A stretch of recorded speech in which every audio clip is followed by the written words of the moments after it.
Next up, we're diving into something really fascinating, how to build a portfolio from scratch using AI, and not just any AI. We're talking about an evolutionary approach called EvoPort. It's like Darwinian selection for investment strategies. Now, I've spent decades in this business, and let me tell you, the early days of quant investing were clunky. Everything was hand engineered. You'd spend months crafting a single feature, hoping it wasn't just curve fitting to past data. EvoPort is trying to automate all that, and I think they've made some serious headway. What really got me thinking about this was how much time we wasted on things that looked good in backtests but fell apart the moment real money touched them. Wow, that sounds incredibly relevant. So if I'm understanding correctly, it's trying to take a lot of the guesswork out of building these portfolios, because manually creating features, that feels like an endless pit, doesn't it? It's like saying, okay, what exactly about this stock price or economic indicator will predict the future? Exactly. And that's where EvoPort starts with randomized feature construction. They basically throw a bunch of mathematical operators, things like moving averages, regressions, ranks, logical conditions at raw equity data, and see what sticks. It's not about you deciding what's important. It's letting the algorithm explore a massive space of possibilities. Think of it like a chef randomly combining ingredients to find a winning recipe instead of following a cookbook. They structure these feature templates in this clever way: Noorderster of wall, Noorderster of wall, DDT of wall, DDT wall, which allows for really complex combinations.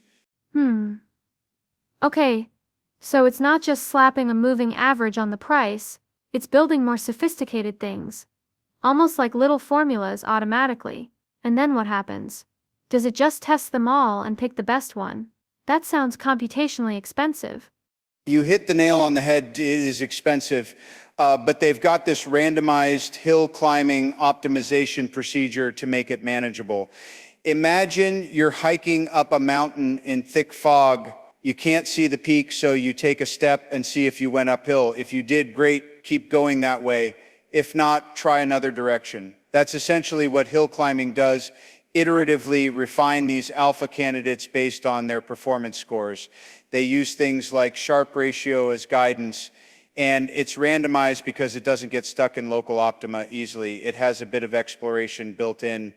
I remember one time back in the late 90s, we spent weeks optimizing a portfolio only to realize we were on a tiny peak, a completely irrelevant hill.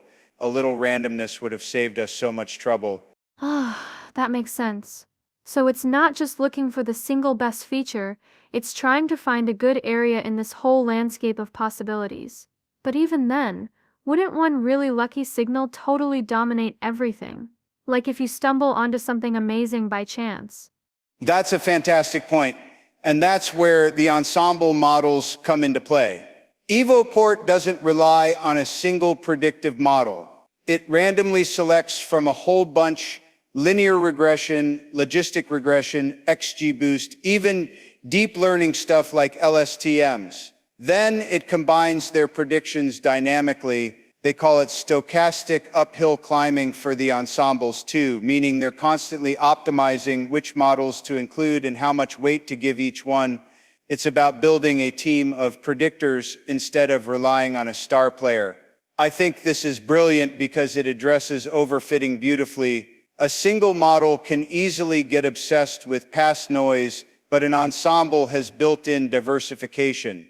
Wow! So you're essentially saying that the randomness isn't just in finding features, but also in how you evaluate them. Like, don't put all your eggs in one model basket? That feels very robust. It reminds me a bit of how weather forecasting works. They combine lots of different models and average their predictions. Exactly, you're picking up on the core idea, but they don't stop there.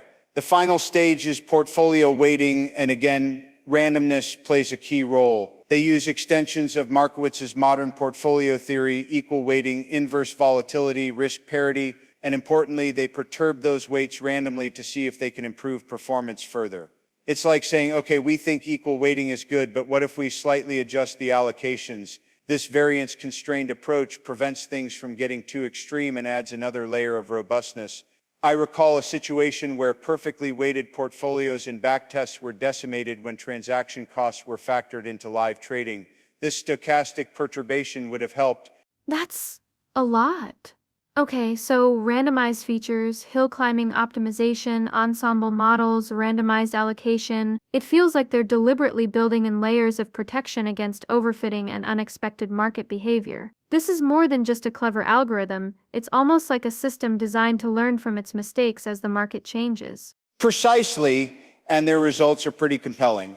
They consistently achieve higher Sharpe ratios and lower drawdowns compared to traditional methods. But what I find most exciting is the interpretability, because they're not just throwing everything at the wall. The features that survive the process tend to be genuinely insightful. It's not a black box. You can actually see why the portfolio is performing well. This sounds like something I need to dig into further. It makes me wonder if we could apply similar concepts outside of finance, maybe in optimizing advertising campaigns or even predicting election outcomes. It's the idea of letting the data guide you instead of imposing your own assumptions that seems so powerful.